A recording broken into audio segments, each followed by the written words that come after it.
Chapter inverse trigonometric function idea जिसे अपन बोलते हैं प्रतिलोम त्रिकोणमितीय फलन। तो देखो यहाँ पे है question number first. Question number first क्या है, sine inverse minus 1/2।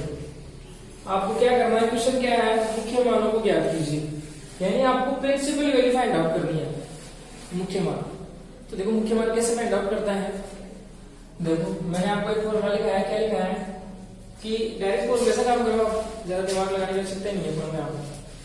Sine inverse के अंदर अगर माइनस है एंगल, इसका मतलब वो किस प्रकार से ओपन होता है, देखो कैसे लिखा है मैंने, sine inverse minus x equal कितना होगा, माइनस साइन इनवर्स। ये तो सीधा साधा आदमी है ना, साइन सीधा है, साइन इनवर्स सीधा है, और कोण है टेन इनवर्स सीधा है, ये सब सीधे है, तो इसका मतलब ये माइनस है अंदर, तो माइनस को क्या निकाल देते हैं, बाहर निकाल देते हैं। क्लियर होगा। तो देखो यहाँ पे क्या है, कैसे लिखा जाएगा, इसको माइनस आ जाएगा बाहर, और क्या जाएगा साइन इनवर्स क्या जाएगा 1/2। यह है बात। अब देखो इसकी वैल्यू फाइंड आउट कर दिया अपने को।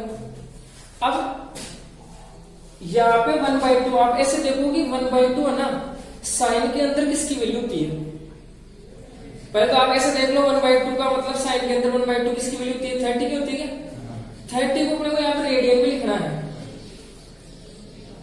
तो रेडियन में कितना होगा बताओ। अब देखो इसको याद करने का तरीका, याद क्या, इसको लिखने का तरीका बता देता हूँ मैं शॉर्ट में। जैसे आपको पता चल गया कि ये साइन, ये 1/2 वैल्यू किसकी होती है, साइन के अंदर 30 की होती है। अब 30 को डायरेक्ट लिखने का तरीका रेडियन में से सोचने ज्यादा विचारने की आपको आवश्यकता नहीं पड़ेगी। कैसे, पाई अपॉन यहाँ पे 3 है तो यहाँ पे लिख दो 6 लिख दो। पाई का मतलब आपको पता है कितना होता है, 180 होता है। क्लियर है। अगर अपने पास एंगल कितना है 60 डिग्री है, उसको अपने इसमें लिखना है रेडियन में, तो क्या करो, पाई अपॉन 6 तो कितना लिख दो, 3 लिख दो। बिल्कुल सिंपल, देखते जाए दिमाग में आवश्यकता नहीं है। देखो इसको सोल्व करने में ये आएगा, इसको सोल्व करने में ये आएगा। क्लियर है। अब यहाँ पे पता चल गया अपने को किसकी वैल्यू है, 30 की है, 30 डिग्री, इसका मतलब पाई/30 है, तो 3 है तो कितना रहेगा 6 लिख दो नीचे। अगर 60 डिग्री होता मान लो तो क्या करते हैं, पाई अपॉन 6 तो कितना लिख दो, 3 लिख दो। और जैसे मान लो 45 होता है, अगर 45 की वैल्यू होती है, इसका मतलब उसको कितना लिखते फिर, पाई/4 लिखते हैं ना, पाई/4। ये तो याद करो आप डायरेक्ट, 45 की वैल्यू कितनी होती है रेडियन में, पाई/4। 90 की वैल्यू पाई/2, 180 का मतलब पाई/2। क्लियर है बात। तो देखो किस प्रकार से लिखोगे आप, माइनस पहले है साइन इनवर्स, इसको लिखो आप, किस साइन किसकी वैल्यू होती है, साइन पाई/6 की वैल्यू। क्लियर है बात कि 1/2 और इसका मीनिंग सेम ही तो है कि आपको ऐसे पूछे कि साइन पाई/6 की वैल्यू बताओ कितनी होगी, तो आप कितनी बताओगे 1/2। 1/2 कैसे लिख सकते हैं, ऐसा लिखने से क्या हुआ, देखो साइन इनवर्स से साइन कैंसिल हो जाएगा। क्लियर है बात, क्योंकि साइन ये फंक्शन अपने पास, इसका इनवर्स फंक्शन होता है ये। जैसे अपने पास है 2 का अगर अपन देखें इनवर्स, या फिर रेसिप्रोकल देखें, इनवर्स फंक्शन अगर देखें, फंक्शन तो क्या बोल सकते हैं यहाँ पे, इनवर्स अगर वैल्यू देखिए इसकी तो कितनी होगी, 1/2 होगी। 2 की वैल्यू कितनी होती है इनवर्स, या फिर रेसिप्रोकल अगर बोले तो कितना होता है, 1/2। अब देखो ये है अपने पास 2 और ये क्या है, इसका इनवर्स है, तो इन दोनों को मल्टीप्लाई जैसे अपन सोल्व करेंगे कितना आएगा, कैंसिल हो जाएगा, कैंसिल हो जाएगा, यानी ये 6 से कैंसिल हो गया करने का मतलब। तो वही है सेम, यहाँ पे इनवर्स फंक्शन है, यहाँ पे सिंपल फंक्शन है, तो इसी का इनवर्स ये है, तो दोनों है ना कैंसिल हो जाता है। क्लियर है बात। तो कितना हो जाएगा, इससे ये कैंसिल हो गया, बचा गया -पाई/6। ऐसा अपन सोल्व करेंगे। क्लियर है बात, ये होगा मेथड सोल्व करने का। फॉर्मूला होता है क्या, साइन इनवर्स के अंदर अगर माइनस एंगल है तो माइनस को बाहर निकाल देता है, इस प्रकार से होता है, तो माइनस बाहर गई, ये आ गया। अब देखो इसकी वैल्यू देखनी पड़ेगी, साइन के अंदर किसकी वैल्यू होती है, क्योंकि यहाँ पे अपन साइन 1/2 वैल्यू साइन के अंदर ही देखेंगे। क्लियर है कि क्योंकि क्यों देख रहे हैं, क्योंकि अपने को बताया कि साइन के अंदर रखेंगे ना इसकी वैल्यू, तो साइन से साइन इनवर्स से कैंसिल हो जाएगा, वरना तो कोस के अंदर भी तो होती है 1/2 वैल्यू होती है ना, तो कोस वाली नहीं रखेंगे यहाँ पे अपन। क्लियर है, क्योंकि यहाँ पे कोस आ जाएगा, फिर यहाँ पे साइन इनवर्स आ जाएगा, तो कोस से फिर कैंसिल ही होगा। आप लोग तो इसकी वैल्यू फाइंड आउट कर दी है, इस प्रकार से वैल्यू लिखेंगे। अगर यहाँ पे साइन इनवर्स है, इसका मतलब साइन के अंदर आप क्या देखो, ये देखो कि ये 1/2 किसकी वैल्यू होती है। क्लियर है बात, तो इस प्रकार से हो जाएगा। इसके बाद में नेक्स्ट करेंगे, तो ये आंसर होगा इसका -पाई/6। क्वेश्चन नंबर 2 है अपने पास क्या, cos इनवर्स √3/2।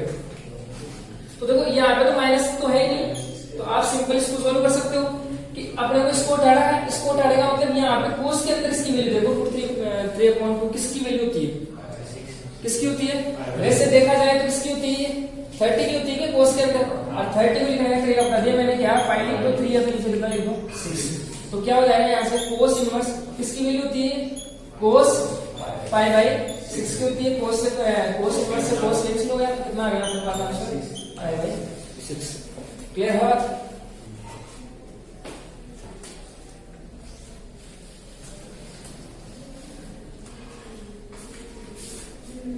इसके बाद में देखो थर्ड देखा अपने को कोसेक इनवर्स 2। देखो आप ऐसे देखो, इसे ऐसे समझ लो कि कोसेक इनवर्स है, इसका मतलब आप इसे ऐसे भी लिख सकते हो, साइन इनवर्स 1/2 लिख सकते हो ना। प्रॉपर्टी होती है ना अपने पास, प्रॉपर्टी क्या होती है, कोसेक इनवर्स x ट्रिपल अगर साइन की फॉर्म में देखे, साइन इनवर्स फॉर्म में देखे तो मतलब फॉर्म से होता है, तो मतलब इसका रेसिप्रोकल कर देते हैं अपने यहाँ पे, उल्टा कर देते हैं, प्रतिलोम ले लेते हैं इसका। तो देखो 2 का रेसिप्रोकल कितना हो गया, 1/2 हो गया। तो साइन के अंदर बताओ, साइन के अंदर 1/2 किसकी वैल्यू होती है, वही क्या 30 का मतलब पाई बाई 6। तो साइन इनवर्स साइन कितना हो गया पाई बाई 6, तो ये कैंसिल हो गया, तो आंसर कितना आ गया पाई बाई 6।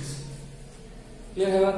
या फिर आप यहाँ पे डायरेक्ट भी रख सकते थे, अगर ऐसा नहीं लिखते ना इसको साइन इनवर्स में चेंज नहीं करते तो डायरेक्ट आप लिख लो कि यहाँ पे किस में देखना है इसकी वैल्यू, 2 की वैल्यू कोसेक के अंदर देखेंगे, तो कोसेक के अंदर 2 की वैल्यू किसकी होती है, तो आप इसको देखो साइन के अंदर 2 के यानी कोसेक के अंदर 2 और साइन के अंदर कितना 1/2, उल्टा ही देखते हैं साइन के अंदर, तो साइन के अंदर 1/2 वही 30 की वैल्यू होती है, तो कोसेक के अंदर भी वही 30 आएगा। तो आप यहाँ पे लिख सकते हो, देखो कोसेक इनवर्स यहाँ पे लिख सकते हो आप, कोसेक कितना पाई बाई 6, तो कोसेक से कोसेक इनवर्स कैंसिल हो गया, वही आंसर कितना आएगा पाई बाई 6। क्लियर है बात? और ऐसे मान लो आपको समझ में नहीं आता तो आप कोसेक इनवर्स को सिंपल किसमें चेंज कर लो, साइन इनवर्स में चेंज कर लो, और यहाँ पे जो वैल्यू उसका क्या कर लो, यहाँ पे उल्टा कर लो। क्लियर है? 2 का उल्टा 1/2 रेसिप्रोकल 1/2। क्लियर है बात? ऐसे। इसके बाद में फोर्थ है काम क्या है, tan इनवर्स -√3। अब देखो यहाँ पे क्या है, tan इनवर्स के अंदर भी अगर माइनस होता है तो वो भी बाहर निकाल लेता है, क्योंकि ये तो सीधे साधे आदमी है ना, बड़े आदमी, साइन इनवर्स भी बड़ा है, tan इनवर्स भी बड़ा है, इस वजह से ये तो माइनस को क्या कर देते हैं, बाहर निकाल देते हैं। तो बाहर निकालने का मतलब क्या हो गया, माइनस tan इनवर्स कितना हो गया, √3। अब देखो यहाँ पे इसको tan से tan इनवर्स को हटाएंगे, इसकी वैल्यू किसमें देखनी पड़ेगी, tan के अंदर देखनी पड़ेगी। अब tan के अंदर √3 किसकी वैल्यू होती है, 60 का मतलब कितना हो गया, रेडियन में लिखे तो मैंने क्या बताया, पाई बाई 6 का मतलब कितना हो जाएगा। क्लियर बात समझ रहे हो? तो यहाँ पे क्या लिखेंगे, माइनस tan इनवर्स, क्या लिखेंगे tan पाई बाई 3, tan से tan इनवर्स कैंसिल हो गया, तो माइनस कितना हो गया पाई बाई 3, ये आंसर। इसके बाद में देखो 5 क्या लिखा है, कोस इनवर्स -1/2। देखो मैंने आपको बताया है कि बड़े आदमी कौन होता है, सीधे साधे, एक तो साइन इनवर्स है, इसके बाद में क्या है, इसका भाई कौन है, कोसेक इनवर्स भी बड़ा है, यानी इसके अंदर माइनस कोई बाहर निकाल लेगा, और कौन है, tan क्या है, बड़ा आदमी है, यानी tan इनवर्स भी क्या है, बड़ा आदमी है। कौन खतरनाक कौन है, कोस इनवर्स ना, इसका भाई कौन, सेक इनवर्स भी खतरनाक अगर आप एक कौन हो गया इसके अंदर, और कौन सा हो गया, इनकी गैंग में को एक कोट इनवर्स और शामिल हो गया।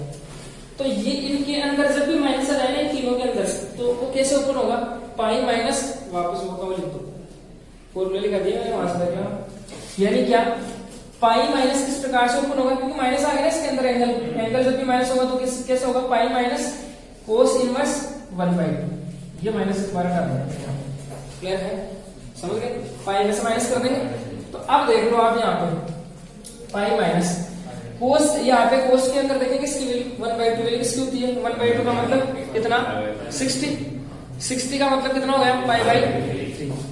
तो आप क्या लिखोगे, cos inverse cos pi by 3, कोस से कोस इनवर्स कैंसिल हो गया, क्या हो गया, pi minus pi by 3, LCM लेके कर लो, कितना आ गया, 2 पाई बाई, आंसर आ गया 2 पाई बाई 3। क्लियर है? तो ऐसा आप सभी कर सकते हो, सारे क्वेश्चन सभी कर लोगे, किसी को कोई दिक्कत नहीं है, तो सारे क्वेश्चन हो जाएंगे इसके।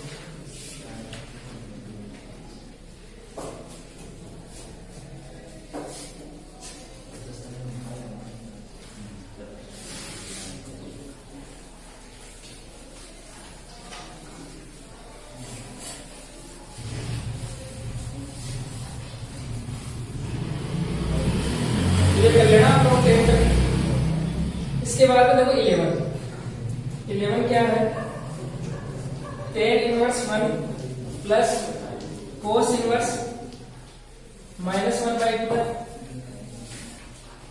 Plus sine inverse -1/2। ये है। देखो क्या बोला इसने, फाइंड वैल्यू का डाउट करनी है, मान ज्ञात करना है। तो देखो क्या करना है, tan इनवर्स 1, तो देखो इसके अंदर 1 किसकी वैल्यू होती है, tan के अंदर π/4 की होती है। अरे 45 की वैल्यू 45 डिग्री की वैल्यू अपने को पता 1 होती है, 1 का मतलब π/4 हो जाएगा 45 का मतलब। तो या तो आप डायरेक्ट लिख दो कि tan यहाँ पे लिखेंगे कितना, tan π/4 लिखेंगे, tan से tan इनवर्स कैंसिल हो जाएगा, कितना आएगा π/4, ऐसा लिख सकते हो। समझ रहे हो बात को, या वैसे मैं प्रॉपर तरीके से लिख दो, एक बात उससे कोई फर्क नहीं पड़ेगा। अब देखो कोस के अंदर माइनस आ गया, कोस इनवर्स के अंदर क्या आ गया, माइनस एंगल आ गया, इसका मतलब पाई प्लस माइनस हो गई, तो प्लस पाई माइनस कितना हो जाएगा, कोस इनवर्स 1/, इसको हटा देंगे ना यहाँ पे माइनस, यानी पाई माइनस कर देंगे प्लस। अब देखो साइन इनवर्स के अंदर अगर माइनस है इसका मतलब वो तो माइनस को बाहर निकालेंगे, सीधे सीधा है, तो माइनस को बाहर निकालेगा मतलब प्लस इंटू माइनस कितना हो गया, माइनस साइन इनवर्स कितना हो गया 1/2। अब इनकी वैल्यू देख लो क्या है, ये तो है π/4 प्लस पाई माइनस, देखो कोस के अंदर 1/2 किसकी वैल्यू होती है 60 का मतलब π/3 और 60 की तो होती है 1/2। कोस के अंदर देखना है क्योंकि कोस इनवर्स को अपन कैंसिल करना है, तो कोस के अंदर अगर देख रहे हैं तो किसकी वैल्यू होती है 1/2, π/3 की वैल्यू होती है। तो कोस से कोस इनवर्स कैंसिल हो जाएगा, समझ रहे हो। तो डायरेक्टली लिख देता हूं कितना π/3, इसके बाद में माइनस, इसके अंदर देखो साइन के अंदर 1/2, साइन के अंदर देखेंगे तो साइन के अंदर 1/2 किसकी वैल्यू होती है 30 का मतलब π/6, तो π/6 हो जाएगा यहाँ पे, और कैंसिल हो जाएगा साइन इनवर्स से, यहाँ पे साइन आएगा तो उससे कैंसिल हो जाएगा। अब इसको सोल्व करना है तो आप एलसीएम ले लो, कितना आ जाएगा 12 हो जाएगा क्या, तो देखो कितना हो जाएगा यहाँ से 3π प्लस 12π माइनस 4π माइनस 6π 2π। अब देख लो 4 कितना हो गया 6 हो गए, और 12 में 3 कितना हो गया 15π माइनस 6π अपॉन 12, और यहाँ से इसको सोल्व करेंगे कितना आएगा 9π अपॉन 12, और डिवाइड कर दो यहाँ से 3 से 3π अपॉन कितना हो गया, और ये आंसर आ गया। क्लियर है बात, समझ गए क्या। अब इसका दूसरा मेथड और देख लो, एक और मेथड से अपन कर सकते हैं। सेकंड मेथड इसका क्या है, देखो सेकंड मेथड क्या है इसका, यहां से आप एक बार सोचो देंगे कोस इनवर्स, ये एंगल है यहाँ पे सेम है angle, cos inverse x plus sine inverse x कितना होता है, कितना होता है, अरे प्रॉपर्टी नहीं होती क्या, अरे बात तो एक है, ऐसे लिख दो sine inverse x plus cos inverse x कितना हो गया π/2, पहले तुम नाम लिख दो फॉर्मूला क्या है, और यहाँ पे ये फॉर्मूला तभी लगा सकते हैं जब एंगल क्या हो दोनों सेम हो अपने पास, यहाँ पे x और यहाँ पे x, तो देखो एंगल सेम आ गया -1/2 यहाँ पे -1/2 यहाँ पे, तो sine inverse x plus cos inverse x equal कितना हो गया π/2, यानी इस पूरे जगह पे कितना रख सकते हैं π/2। तो tan इनवर्स 1 इक्वल 1 प्लस कितना हो गया π/2, इसकी वैल्यू मैं बताया कितनी है ये π/4 सोल्व किया ना, π/4 प्लस कितना है π/2 है, तो ऐसे कितना आ गया 4 आ गया प्लस कितना आ गया 2π आ गया, इसका मतलब आंसर कितना हो गया 3π/2। कैसे कर लो दोनों में